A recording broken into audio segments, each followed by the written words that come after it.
Amigas e amigos, o ex-presidente Luiz Inácio Lula da Silva gravou aí um vídeo que circulou nas redes sociais, fazendo um desafio aos seus acusadores, em especial a turma lá da Operação Lava Jato, né? O presidente comentou aí sobre o sentido, o caráter, o objetivo das acusações que são feitas contra ele por aquele grupelho lá de fascistas do mini estado fascista de exceção da República de Curitiba, né? E ele disse aqui que o Lula, né, dizendo que ele estava concluindo, deduzindo que se aquela turma lá estivesse no lugar dele, certamente faria o que dizem que ele fez, né? Uma bela síntese, uma formulação precisa do sentido das acusações da turma da Operação Lava Jato. Aí ele diz também que é preciso investigar, né, e denunciar, se acharem alguma coisa, denunciar, né, e se não achar, né, ele diz aqui, né, parem e comecem a fazer coisas sérias, né, neste país. Evidentemente que isso é simplesmente um desabafo. O Lula tem toda a razão de falar nesse tom, porque ele está bloqueado pela mídia, censurado, é tratado aí como como um fora da lei, né? Esse é o diapasão que a mídia vem tratando a questão aí, das acusações que essa turma lá da Lava Jato vem fazendo contra ele, né? Incitando ódios, né? Incitando aí esses cachorros loucos, como eu falei aqui, esses blogueiros aí, né? Um pior que o outro, do boca suja, riem como hienas fascistas, né? Que são, né, gente, enfim, da pior espécie do ponto de vista moral. Aí o Lula também diz para aquela turma lá, não sejam reféns, né, da imprensa. Ele quer dizer, na mídia, a imprensa é uma coisa civilizada, a mídia transmite simplesmente uma ideologia, né, faz a politicagem que a gente sabe muito bem como eles atuam aqui no Brasil. Aí diz ainda o Lula, vocês têm estabilidade no emprego, não é para serem reféns da imprensa, né? Quero saber se investigou, se tem provas, se tem uma conta, aí denunciem. É evidente que não tem, não investigaram, né? Porque o Lula fala em tom de desabafo, mas é preciso que a gente entenda a atuação dessa gente aí lá da Operação Lava Jato e seu entorno, né? Os seus cachorros loucos, né? Toda essa renca de gente desqualificada que gravita em torno aí da Operação Lava Jato, do golpe, né? A Operação Lava Jato é a alma do golpe, né? A essência do golpe. Enfim, não dá para acreditar que essa gente, esse tipo de gente seja ingênuo, né? Estejam lá simplesmente enganados por algum canto da sereia, coisa do tipo. É uma questão ideológica mesmo, né? Uma questão que envolve dinheiro, né? Poder econômico, né? Que se traduz em poder político, né? Se a gente pensa assim mesmo, é gente sem moral, sem estatura para enfrentar um debate sério sobre o que é o Brasil, a perspectiva do Brasil, os interesses da nação, do povo brasileiro, e vai por aí afora. Aí o Lula ainda termina dizendo que teve a honra de presidir o país quando o Brasil tinha a perspectiva de ser a quinta economia do mundo, e faz um apelo enfático no encerramento da sua fala, quando ele diz, me respeite para que eu possa respeitar vocês. Né? Como eu sempre digo, né? É uma coisa é a gente ver esses pronunciamentos no seu âmbito político, diplomático, né? Outra coisa é ver do ponto de vista ideológico, da essência do que representa, né, esses comportamentos, né? Do que representam esses comportamentos, porque respeitar é um dever, a gente deve respeitar as pessoas, né? Seja ela quem for, de que pensamento pertença, de que grupo social, político, religioso, filosófico e etc., né? O respeito é uma questão de civilidade, de civilização, coisa que eles não têm, né? É importante enfatizar isso. Mas, do ponto de vista moral, essa gente não merece nenhum respeito, né? Porque a moralidade obedece à seletividade. Nós não podemos, nós, povo, democratas, cidadãos civilizados, não podemos respeitar a moralidade hipócrita, farisaica daquele tipo de gente, né? Porque quando se fala em moralidade é importante ter em conta também a questão social. A moralidade é um conceito social, né? O respeito aos direitos coletivos, né? O interesse público, né? Aí surge a pergunta, a interrogação, essa gente, né, dos golpistas aí, principalmente a sua ponta de lança, que é a Operação Lava Jato, respeita isso? Respeita os direitos coletivos? Respeita a Constituição? Essas acusações que fazem contra o Lula, por exemplo, quer dizer, acusam e não apresentam nenhuma prova, nenhuma substância, só adjetivos, deduções, ilações, delações, né? Isso não é um jogo sujo, né? Vamos refletir por mais de um minuto para a gente chegar a esta conclusão óbvia. Melhor dizendo, não precisa raciocinar mais do que um minuto para se chegar a esta conclusão óbvia.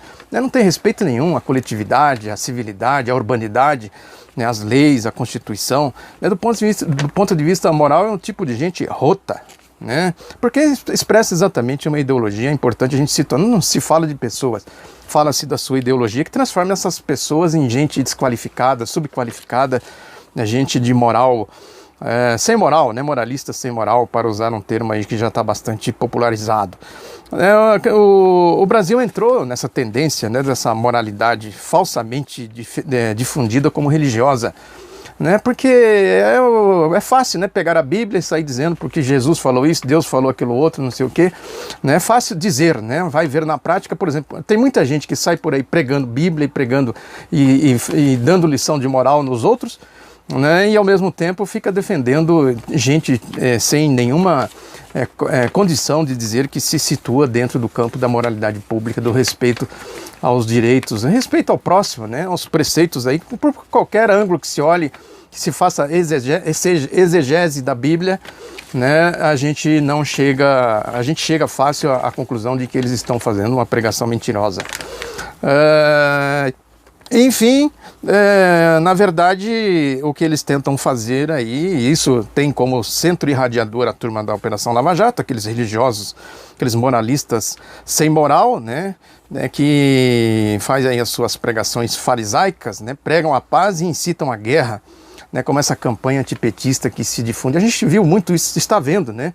Agora, no segundo turno das eleições, essa campanha anticomunista, antipetista, isso é diabólico, né, do ponto de vista bíblico, fazendo aí, como eu disse, a exegese, ou palavrinha difícil de falar, mas enfim, é isso aí, né, uma interpretação no todo, né, no contexto do que a Bíblia defende, do que a Bíblia diz como a Bíblia diz que os cristãos deveriam se comportar, levando, evidentemente, em conta a síntese de tudo, né, de toda a trajetória aí das pregações que eles fazem, né, no sentido literal, né, não aí com as abstrações oportunistas e falsamente da moralidade, da falsa moralidade, enfim.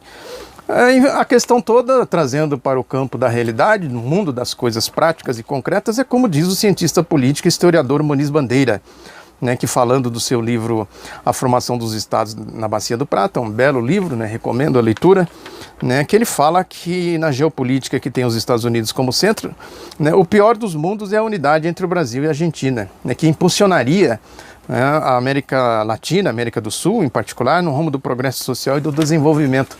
Não é à toa que o Brasil e a Argentina viraram aí o centro do golpe, né, da direita, do projeto golpista, né, com todas as suas feições do projeto neoliberal, as características do projeto neoliberal. Aí tentaram de uma forma, porque eu sempre digo aqui que o golpe é assim, né, eles tentam de um jeito, tentam de outro, até que eles acertam a mão, né, e aí dão um golpe.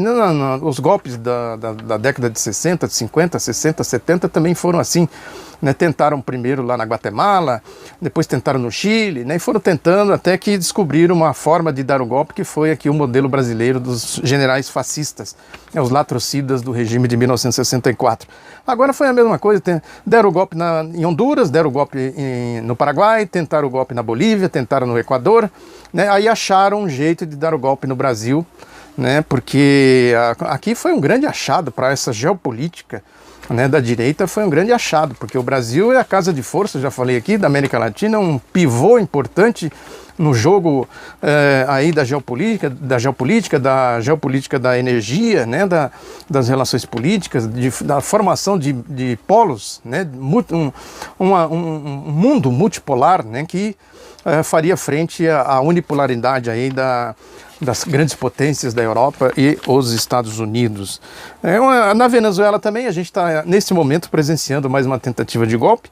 A questão é que lá tem um processo mais maduro, né, mais enraizado, né, na Venezuela, e é também um exemplo que a direita não suporta. Ela vai fazer de tudo para erradicar, né, esse bastião, vamos dizer assim, da resistência democrática aqui na América Latina.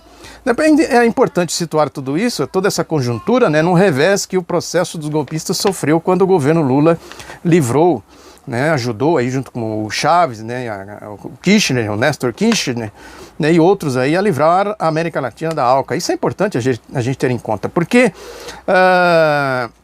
é do poder econômico, o interesse econômico, né, que vem aí todas as manobras políticas. Essa associação economia e política, já dizia o Lenin, né, que a economia é a expressão concentrada. Aliás, a política é a expressão concentrada da economia, né? Ou seja, o que acontece na economia se reflete, evidentemente, nas questões políticas. E é importante a gente não desconsiderar o poder dos Estados Unidos nessa geopolítica toda, aí, desses interesses econômicos que se traduzem em comportamentos políticos desse porte que a gente está vendo aqui no Brasil, na Argentina, na Venezuela, e vai por aí afora. Né, os Estados Unidos, por exemplo, tem pelo menos 4 agências, né, cuja função é abrir portas para o seu comércio, né, fornecer informações políticas, né, desentortar pepinos mundo afora. E nesse mundo da geopolítica do petróleo, que vai ganhando cada vez mais importância para esses interesses, desse mundo unipolar, né, dessa associação Estados Unidos e União Europeia, né, essa geopolítica tem uma importância muito grande. Não à toa que eles hostilizam a Rússia, hostilizam a China, o Irã, né, a Coreia do Norte, porque é preciso a gente considerar as coisas que estão por trás das coisas. Não são simplesmente questões políticas, democracia, não é nada disso. Né, o interesse aí é a geopolítica da energia, do petróleo. E os Estados Unidos têm agido assim com essas agências, né? E quando há um impasse mais grave, ou impossível de ser resolvido por essas agências, o próprio presidente aparece em público, né? Com aí toda a sua linguagem que a gente conhece muito bem, de hostilidade, né? A quem lhe faz oposição na geopolítica mundial, sempre o discurso da democracia, dos direitos humanos, né, aquilo que a gente conhece muito bem. E não é incomum o presidente aparecer com o boto do exército na lapela, ou seja, para mostrar que eles têm o poder de fogo, né, as armas. Nós não temos, o Brasil não tem, né, as armas de guerra norte-americana, nem a sua diplomacia policialesca, coisas que a gente deve se orgulhar, né, devemos ter isso na devida conta, mas um pouco de firmeza e coordenação só foi possível quando Lula mudou o rumo da política externa brasileira, né, porque o Brasil fez exatamente isso, ele se conectou a outros polos para fazer com que isso que o Lula estava dizendo aqui, disse, né, no vídeo que eu comentei aqui no começo, que o Brasil tinha perspectiva de ser a 5ª economia mundial. Então a questão toda, mais do que as questões sociais, né, que aí o golpe vem com o seu programa, eu já falei aqui dos 3 fatores, o déficit forjado de 170 bilhões de reais, déficit público, né, que foi criado para justificar a PEC 241, a PEC da maldade, né, e também a reforma da Previdência e todos os penduricalhos do entulho neoliberal, aí que pode ser, que vem com certeza no bojo aí desses 3 fatores. E também é preciso considerar a mudança no pré-sal, a entrega do pré-sal, o projeto do José Serra, do Tucano, né, os ataques à Petrobras com a farsa da Operação Lava Jato, né, e é importante a gente, coisa que raramente se fala, que é um infame programa de desinvestimento da Petrobras, né, porque isso é uma coisa abjeta, né, desinvestimento, né, eles estão desmontando a Petrobras. Eu acho que ainda não se tem na devida conta o que isso representa, o que significa para o povo, para a soberania do país, para o nosso pré-sal, enfim. E fundamentalmente nessa questão a mudança na política externa. Tudo isso é expressão, o José Serra, né, desconectou o país dos BRICS para se reconectar, retomar a política externa neoliberal, né, da época do Fernando Henrique, e fazer aqui do Brasil um mero quintal, né, como se dizia antigamente aí, dos interesses econômicos, né, essa elite brasileira, que são vendilhões da pátria, né, que se vende aí por 30 dinheiros, simplesmente para ter acesso a 1 ou 2 pontos a mais no PIB brasileiro, né, faz esse conluio aí do mundo financeiro, né, tira do povo, tira direitos do povo, recursos do povo, enfim, tudo que nós conhecemos. Mas tudo isso é expressão da crise econômica do mundo, né? A crise econômica do capitalismo, que tem, como eu disse, seus reflexos na política, né?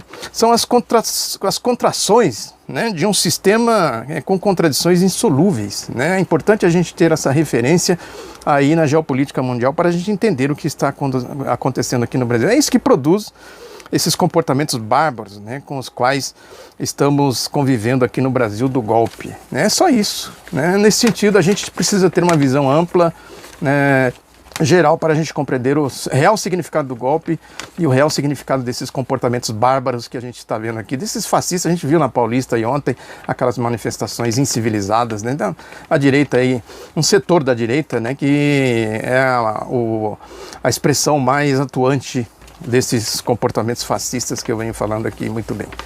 Muito obrigado, mais uma vez, peço para que vocês espalhem o outro lado da notícia. Um abraço e até a próxima.